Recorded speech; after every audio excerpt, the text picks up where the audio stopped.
Bandwidth for today's show is brought to you by SoftLayer.com. We love SoftLayer here at Talkopolis. They are the greatest hosting company ever. They make everything easy. Check out their website at SoftLayer.com. Thanks again for sponsoring the show. All & Cooper CPAs, located in the heart of East Nashville, offer a wide variety of tax services for individuals and businesses. Contact them at 615-257-0646 and visit their website, allcooper.com, for a full list of services. Well, hello, everybody. I'm Joe Williams. Coming up next on Political Soup, Crom Carmichael has taken the president's State of the Union message, and boy, has he taken it apart. Piece by piece, I think he's going to take a dissection run on the speech. All that, maybe more, coming up next on Political Soup. From the family grocery hauler to fire-breathing racing engines, the one name you need to know is USA Motor and Machine, located at 51 Cleveland Avenue in Nashville, Tennessee. Give them a call at 615-726-3725 or at usamotorandmachine.com. Jeff Meeks and Chris Austin invite you to watch your favorite sports event at the Batter's Box at 43 Hermitage Avenue in Nashville, Tennessee. The Batter's Box offers shuttle service to all Titans home games. It's a great place for friends to gather for the game and after the game. So check out the Batter's Box Bar and Grill, and thanks again for sponsoring the show. Microcasting for your city. Talkopolis.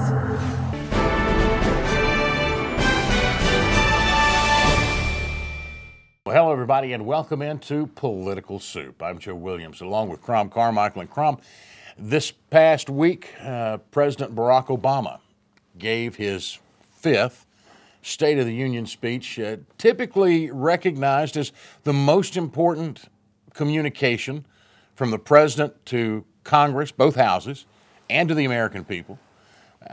It was expected to be much like his inauguration address. And in some ways it was, some ways it wasn't. Now, I know you have you watch these things with a great deal of interest, and I know you've even done further research on it. The State of the Union, what exactly did the president tell us? Well, it's better to read his State of the Union speech than it is to watch it if you're really trying to understand it. Okay. And so I spent a lot of time, I printed it out and I read it. But in watching it, I will tell you that I felt like I was watching an episode of Saturday Night Live doing an episode on Saturday Night Live. It was so ridiculous. I have to say that buffoon is the word that I would use to describe not only Obama, but also the members of Congress. If you count the vice president, which you need to count as being in the chamber, you've got 535 members of Congress, the president, and the vice president. So you have 537 people there. And Obama would say things. I'll just give you an example, and this is right from his speech. He would say, tonight, I'll lay out additional proposals that are fully paid for and fully consistent with the budget framework both parties agreed to just 18 months ago. Let me repeat, nothing I'm proposing tonight should increase our deficit by a single dime. And at that, the chamber jumps up and claps. Okay. And then he proceeds to then offer a bunch of proposals that it is true they won't cost merely a single dime, but they will cost tens of billions of dollars. and then they would leap to their feet again. And hooray, hooray. And it was a joke.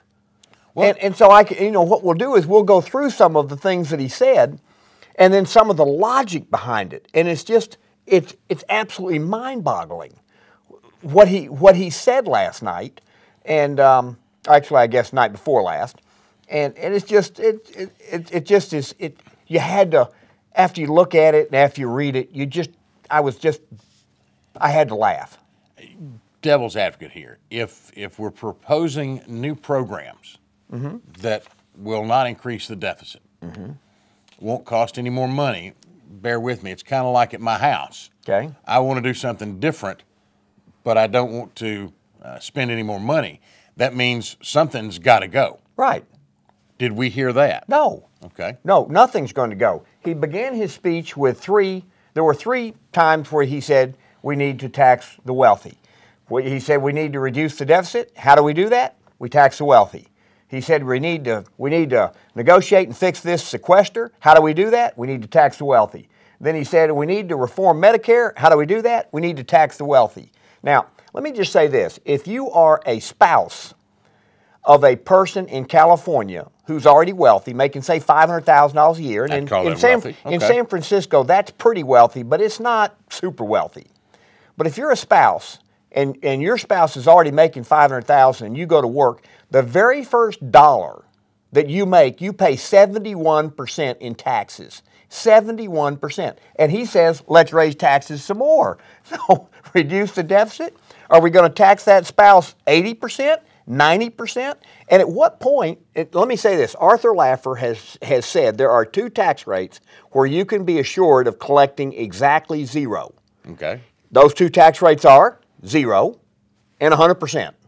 If you tax somebody 100%, they will not do anything. Correct. What's the point?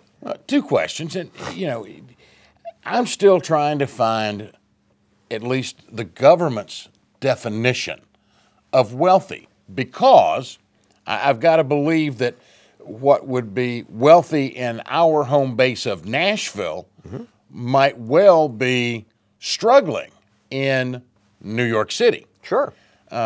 Miami, some of these other areas, and by the same token, what we consider struggling somewhat in Nashville might be not that bad in some other areas. Sure. Everything's based on circumstances. Right. The other question that still bothers me is, as a father, as a husband, as a small business owner, as taxes increase on the wealthy, and without knowing what that definition is, the question starts to become, Crom, how much do I want to grow my business before the point of diminishing returns kicks in, where I've made so much money that I've kicked up into the next bracket, and it's killed my ambition because it's just not worth it. Yeah, you don't want to be in the next bracket, right. So you just kind of stop. I asked a group of students, back when I used to teach economics in the high school here under junior achievement, I would say, now let me ask you a question. I said, now these were all seniors.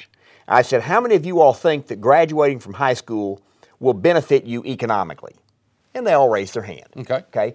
And I said, now, economically speaking, if I offered you $1 to drop out of high school today and return in 1 year, would that $1 be worth it if we're talking economics?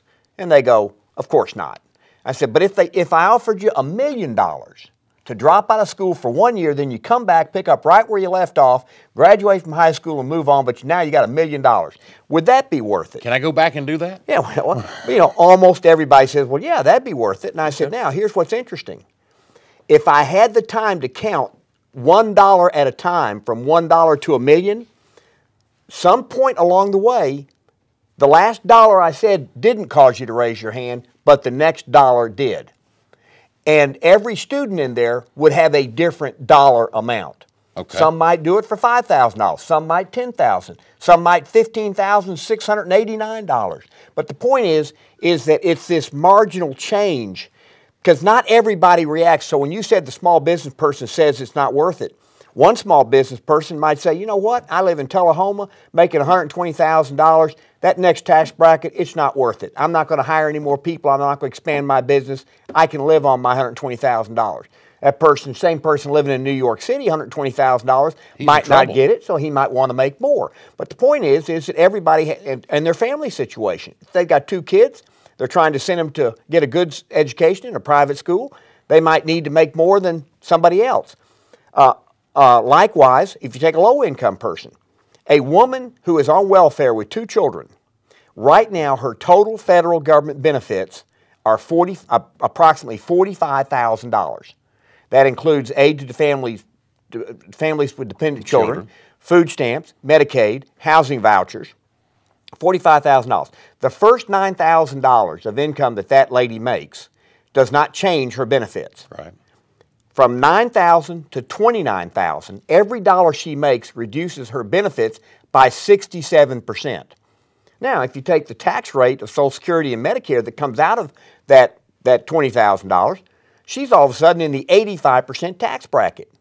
So she chooses not to work. So what we're doing as a government is we're telling women, and this is, Obama says, I'm all for women. I want them to improve.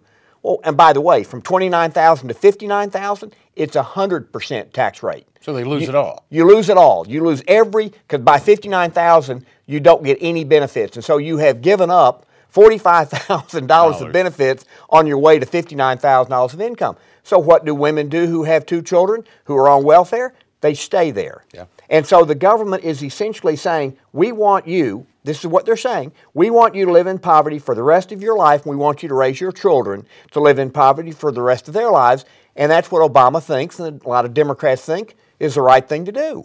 But that is the result. So it's this marginal stuff. When he talked about minimum wage, he said we need to raise the minimum wage from $7.25 to $9 an hour. Well, in some cities, $9 an hour is what you have to pay to get somebody to do anything. But in Tullahoma, Tennessee, where the cost of living is low, $7.25 for a teenager working down at a local restaurant might be worth the take-home pay. Yeah. But if the local restaurant isn't making much money and it has to raise its minimum wage, all of a sudden the person loses their job. So what would you rather have, a job at $7.25 or no job at $9? The other thing that I think falls into that also, the minimum wage issue, is the majority, I think, of working class Americans right now are in that, $11, $15, let's say around here anyway, $11 to $15 range. So they're $3 to $7 higher than minimum wage. Well, when minimum wage goes, if it goes from 7.25 to 9, how many of those folks in that 10 or 11, 12, $13 range are going to look and say, where's mine? Well, they could, but more likely than not, what happens is the number of people who were making minimum wage drops. And it isn't because they make more money than minimum wage, it's because the jobs go away. Eliminated. The jobs are eliminated because a business person, there are a lot of small businesses right now, especially now, there are a lot of small businesses that are barely making money. Right. And these are owners who are working 12, 14 hours a day, 6 days a week, some of them 7 days a week, and they're barely making money. And if they've got employees who are working part-time, making minimum wage, and all of a sudden they have to raise that minimum wage, not just $1.75, but also then the workman's comp, unemployment benefits, Social Security, Medicare, and all the different things that go on top of that. Right. If they do that and they eliminate one job out of 10 to save the money, then your workforce at the minimum wage level drops by 10%. That is a huge drop. And if you look at the result for especially black teenage boys from 16, say, to 21, the unemployment rate today is close to 35%. What do you want to do? Take it to 45%? And if a person can't get their first job, how do they improve? And a lot of people get their first job, learn how to work, learn how to be disciplined, and then they advance. Yes. But if they keep raising, if you take a ladder and put it up against the wall, and you keep raising the first rung so that people can't get up on the ladder, where are they the rest of their lives? Standing on the ground. I just find that to be immoral. It isn't just bad politics and bad economics. When you tell somebody, I want you to live in poverty the rest of your life if you can't climb to that fourth rung on the ladder on your first step, and otherwise I'm going to force you to live in poverty the rest of your life, that's just immoral. Just straight up immoral. And that's just the start to Crom's take on the State of the Union. We have more, and I got a few more questions too. Stick around. I think you're going to enjoy the rest of Political Soup. Today's show is brought to you by locally owned and operated Highland Rim Speedway. Highland Rim Speedway is celebrating its 50th anniversary this year with great short track door-to-door stock car racing in a safe, family-friendly atmosphere.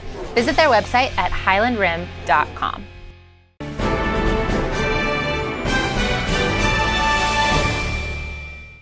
And welcome back, everybody, to Political Soup. I'm Joe Williams, along with Crom Carmichael, who has taken a strong look at the President's State of the Union address. And Crom, one of the things I think that hit me about it, we talked earlier, the three things the President said, let's tax the wealthy for three different things.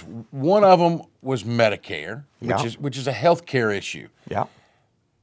There was a great big elephant in that room, and nobody called it by name. And whether you call it the Affordable Health Care Act or Obamacare, arose by any other name, still never got mentioned.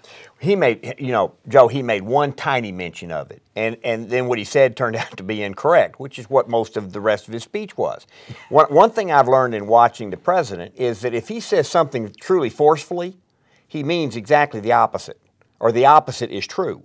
Okay. For example, he said that already the Affordable Care Act has reduced insurance premiums.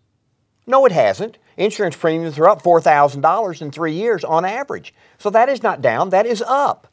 But now you're going to have, and here's what's going to happen. You're going to have a lot of companies that move people from full-time employment to 29 hours so that they don't have to pay the insurance. I actually had a conversation this week with some folks that I know.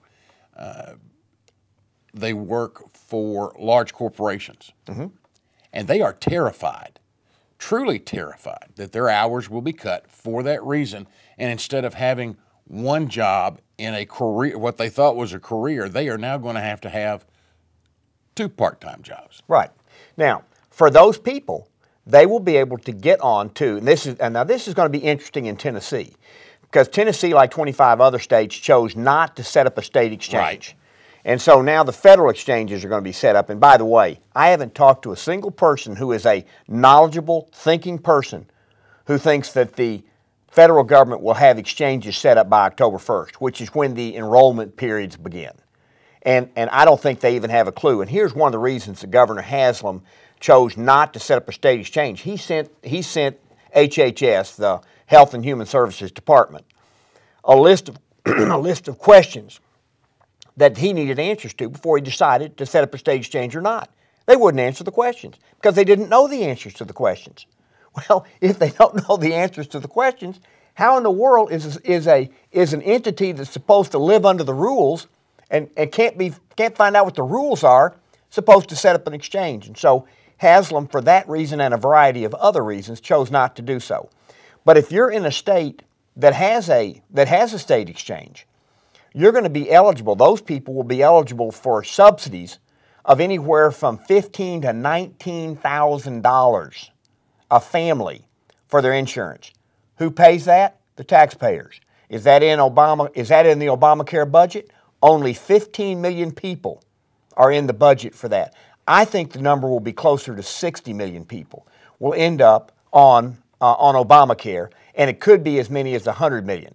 Because when you look at the breakdown of people who are uninsured, which is over 40 million, and then you look at the number of people who are on private health care plans of 160 million.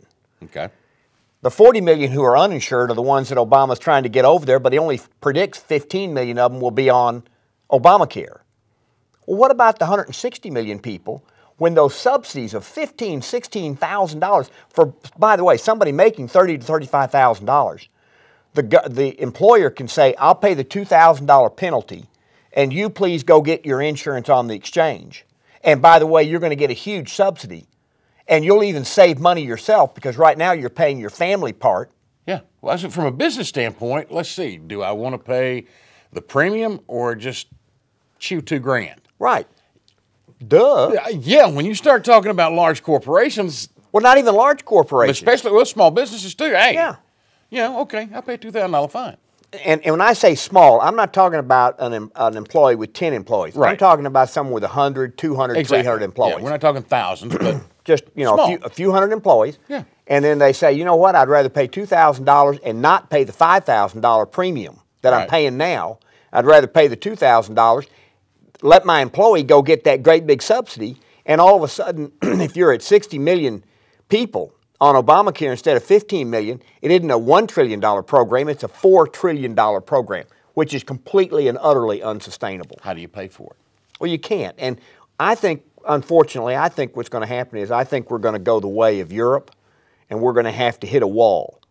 But I want to go back to the impression. Here you sit there and watch these people in Congress, and the president says, I'm going to build 15 hubs for this manufacturing hub and all this stuff for export, but he had just 2 paragraphs before said, I'm going to do all this without spending a single dime. Correct. Well, and let's talk about those hubs for a second. There's some kind of new sudden urge that the president has to support manufacturing. Yeah. And now we're going to go create hubs. Where are these hubs? Well, the hubs are in the cities that have been so poorly managed that they have wide swatches of people who are living in poverty, terribly educated, and broke. So Detroit's number one on the list. Detroit's got to be up there. Probably Memphis is going to be in there somewhere. Memphis may be, but Akron, Ohio, Toledo, Gary, Indiana, places where you have corrupt governments. The tax bases have been destroyed. Probably some in California where the unions have just taxed the citizens until they don't have any more money. And so what Obama's doing, if you think about it from a truly conceptual standpoint, it's tax the communities that are acting responsibly and don't need the help, tax those and give it to the ones who've been acting irresponsibly. Well, pretty soon it will pay for communities to act irresponsibly. And what is the point of that? I'm going back through many years ago, and I'm thinking something about a grasshopper and an ant. But yeah, that's a good story. That's probably not exactly, but yeah. I mean, some of this stuff it almost sounds like the story of the ant, the grasshopper from Aesop's fables, right up to Robin Hood. Well, now you bring up Robin Hood, which is interesting because it's the liberals who claim, who say that Robin Hood, stole from the rich and gave to the poor. Who was Robin Hood's arch enemy? The sheriff of Nottingham. Excuse me, that was the government, wasn't it? At that time. Okay. Corrupt as it was. Corrupt as it was, but it was the government. Right. So Robin Hood was fighting against the government. He wasn't fighting against the so-called rich. Now, what he was fighting against the cronies who were associated with the sheriff. Right. To the extent that those people were rich, but the people who were the farmers, those were the ones who were growing the food that the sheriff would then come with his troops and steal the food. So Robin Hood was actually fighting for free enterprise. He was fighting against. I hadn't thought about it that way. And he was fighting against the government. And so when a liberal says that they're like Robin Hood, I say no, you're actually the sheriff of Nottingham. Let me back up just a little bit there too, because you mentioned Robin fighting against cronyism. Scares me to ask this question, but these 15 hubs. Oh. How are we going to decide where they go? Well, where they're going to be built, where the investment's going to be made. Now, please remember, the 15 hubs was mentioned right after they said, let me repeat, nothing I'm proposing tonight should increase our deficit by a single dime. And then he turns right around and starts talking about, so tonight I propose we use this was the Security Energy Trust, which we'll talk about in a little bit. But he then, right after that, he talked about these 15 hubs. He said, I've already built 2, and they've worked, so now I'm going to expand it to 3, and I'm calling on Congress to fund 15 more. Then he wants to have these 20 other community development programs. And he's going to do this without spending a dime. Now, what is he going to spend? Obama pixie dust? I mean, is it magic formulas? And so you look at one thing after another, and then watching the members of Congress leap to their feet and clap, you just had to laugh. I got to be honest. Just a little bit of past history. I spent almost a decade working for a local municipality, and I used to really upset these folks in staff meetings, as they said, "We're going to do this. We've got a grant. We're going after a grant to do this. The federal government's going to send us money." And I'm sitting here going, "But we don't necessarily need. Oh yeah, we need this, and besides, it's free." It's free money. Yeah. And my response was, tell me that April 15th. Well, it's free. Here's what's interesting about the deficit.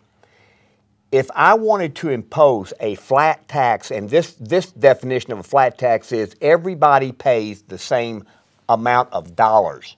Not percentage, I'm talking about dollars. Kind of like sales tax. Yes. No. Because the sales tax is if I spend 10 times as much as you, I'm going to pay 10 times as much in tax. Okay, so you're saying flat tax. I'm saying, yeah. It's $1 if I've got 10 or if I've got 30. A federal deficit is a burden that everybody carries an equal share of the burden. Right. So a really wealthy person is going to carry exactly the same dollar amount of the burden Right. as somebody who is barely, well, even a poor person, even Right. somebody in poverty. Right. Because a deficit has the effect of it would be like if your children had to accept your credit card debt upon your death. Right. And then they ran up a credit card bill, and then when they died and just passed it down, instead of being able to start with a clean slate individually. Right. And that's what these deficits are, and that's why the middle class, that's why their income continues to shrink and shrink and shrink. And that's why the benefits like food stamps and Social Security disability and all of these entitlement programs are just going through the roof. Okay. One other thing, Joe, and that is that this thing on the minimum wage. Obama says, I'm going to give tax credits to small businesses to encourage them to hire people. Okay. There's a tremendous churn in our labor market now. And Yes. I'm not saying that that's a bad thing. I'm saying that that's a normal thing. Right. You've got maybe somewhere between 1 million and 2 million jobs a month. I'm not talking about the net amount. I'm talking about just the churn. Right. Well, so if there's 1.5 million people hired a month, Okay. and that's going to happen normally, and you subsidize every new hire to try to get a few additional hires, all of a sudden, if you're getting 2% more hires, that's your goal is to get 150,000 more hires, which is actually 10% of 1.5 million. You have to subsidize the other 90%, and you didn't even have to because that would have happened normally. That's how silly some of this stuff is that I'm going to pay out subsidies to people who are acting absolutely normally in order to maybe get somebody else And influence their behavior. to influence their behavior. And it'll cost me 10x the benefit. It's just massively stupid. The numbers are getting to be just a little bit staggering. When we come back, it'll be a lightning round with Crom Carmichael. I've got about 8 or 9 things I want to throw at him. And, of course, we'll get his straight, honest, opinionated answer. That coming up next on Political Soup. If you want to feel the wind blowing through your hair and see the great city of Nashville at the same time, check out Nashville Scooter Tours. Trekking through the downtown streets to Music Row with Nashville Scooter Tours is safe, eco-friendly, and a whole lot of fun. They use Xenon electric scooters that go 55 miles on a single charge. Find out more by calling 615-290-5563 or book your reservation today at NashvilleScooterTours.com.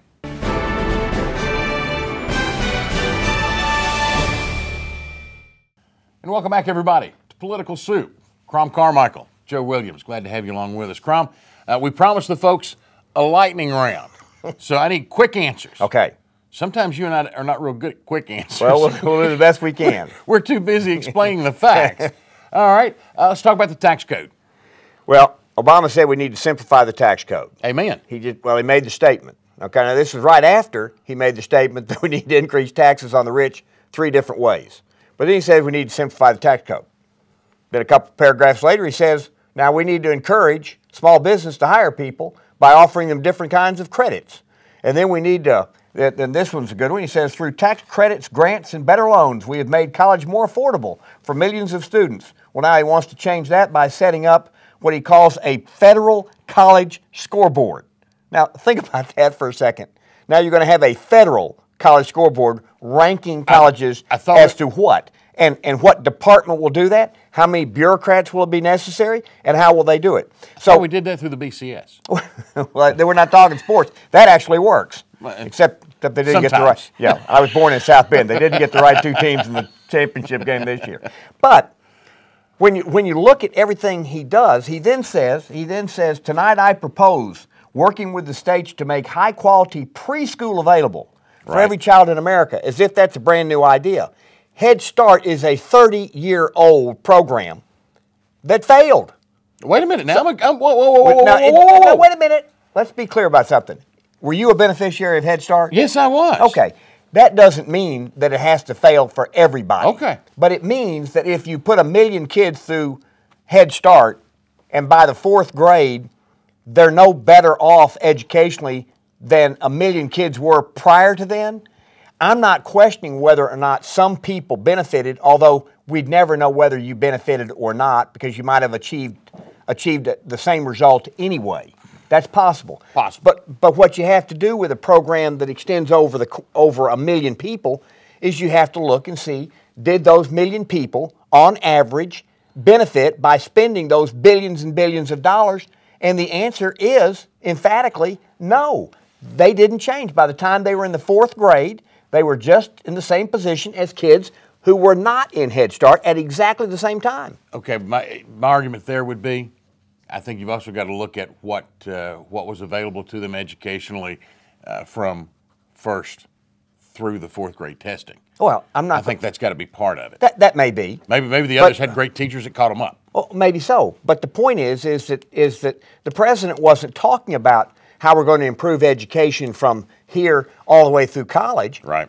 He was talking about a massive program. Now remember, this is right after he said, I'm not going to increase the deficit by a dime. Right. He's talking about a massive program where he says, tonight I propose working with states to make high quality preschool available to every child in America. How do you do that for nothing?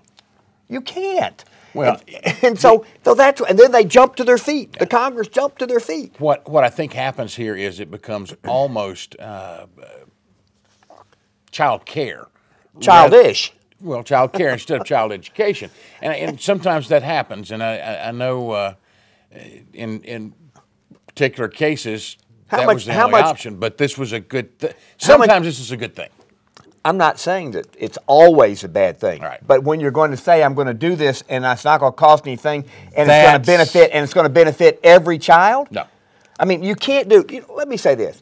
If the president had said last night, tonight I propose that as of tomorrow morning, every American have $1 million in their bank account, do you think the people might say, that's kind of stupid, that's not possible? Would you think they would? Yes. Even George Stephanopoulos might agree that's not possible.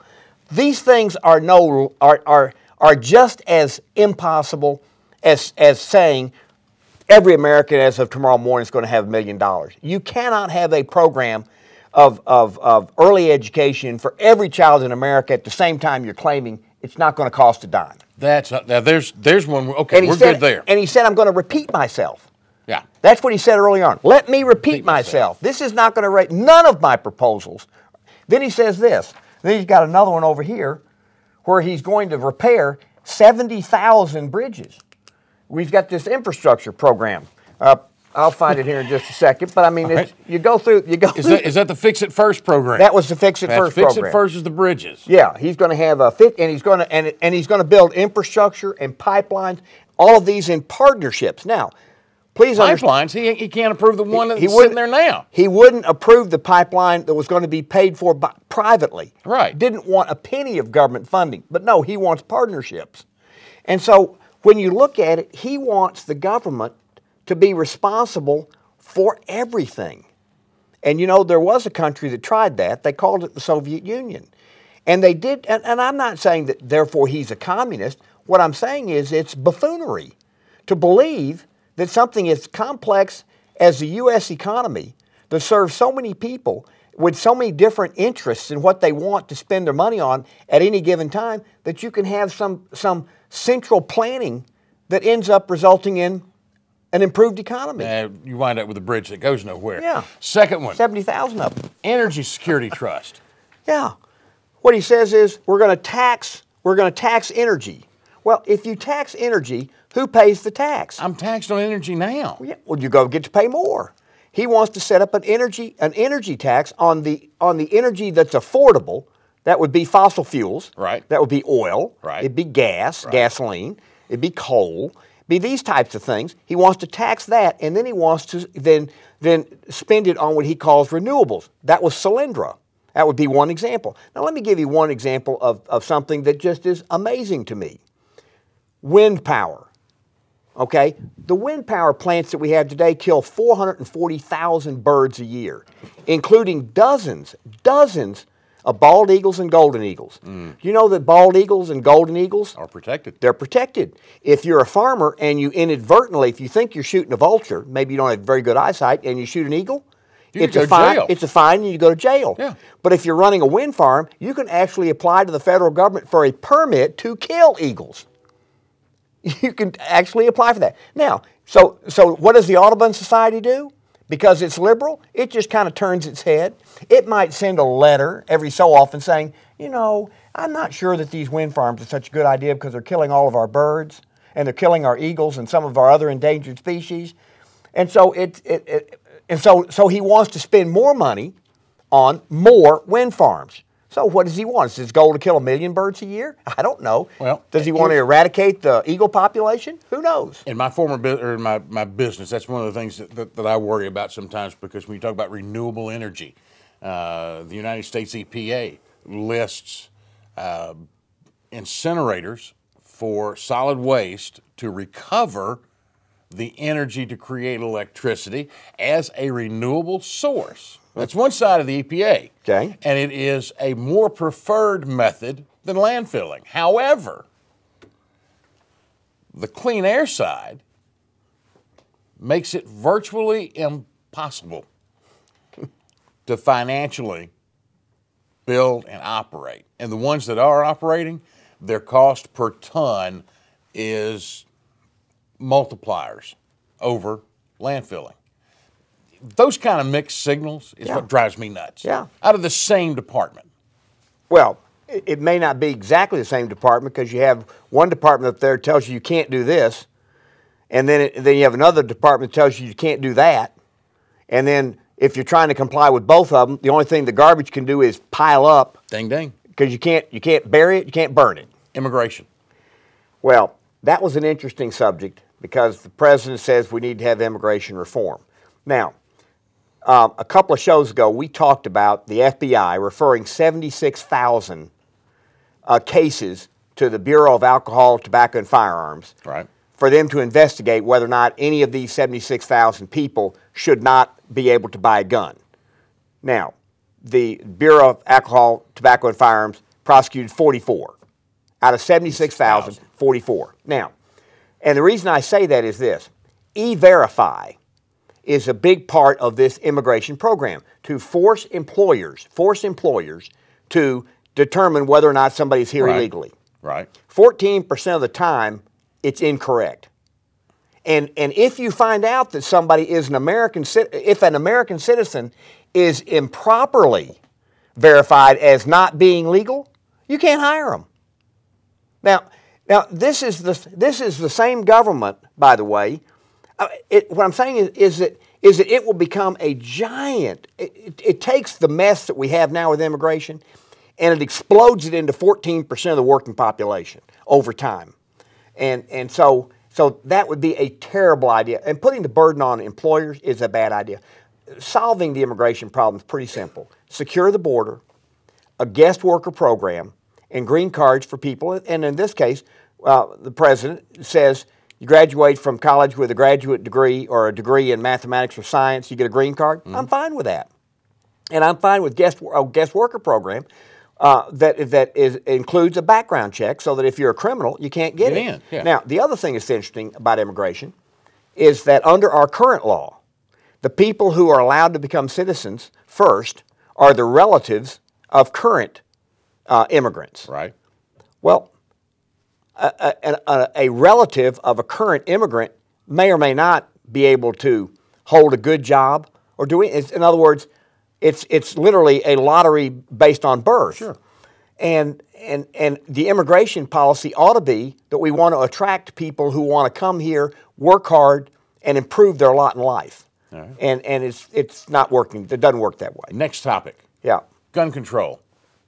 All these people deserve a vote. I wonder why the border agents who were killed by automatic weapons that the administration sent to Mexico don't deserve a vote. Well, forget the vote on those. They just deserve a report. They deserve to know what happened. The families of those agents need to know why their loved ones were mowed down by guns that the Obama administration essentially let be run over the border to the drug lords. But that's not even, to me, the point on gun control is this.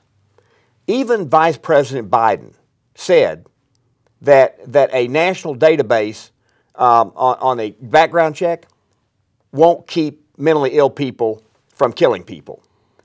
All right? Well, if he admits that and acknowledges that, then what's the vote for? Yeah. Is the vote to take away guns? Australia, by the way, took away guns. Yeah, I saw that. And they have a disaster. In the first 6 months after the government in Australia required homeowners to, or general citizens, to turn in their guns, armed robberies went up 69%, and they started having what they didn't know what to call it, and finally called it home invasion. They finally found a term for it. But I mean, just astronomical. And so gun control, first of all, everybody acknowledges that if you tried to have gun control, the criminals would keep their guns. And by the way, the number of gun deaths in Australia, the number of armed robberies, has gone up. Yeah, 69%. Since the, well, you're talking about home invasions. No, armed robberies went up.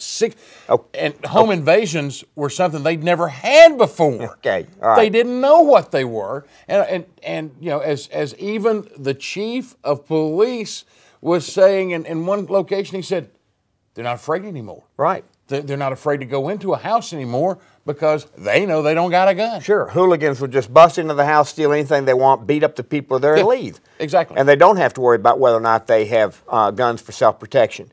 And so this is a liberty issue.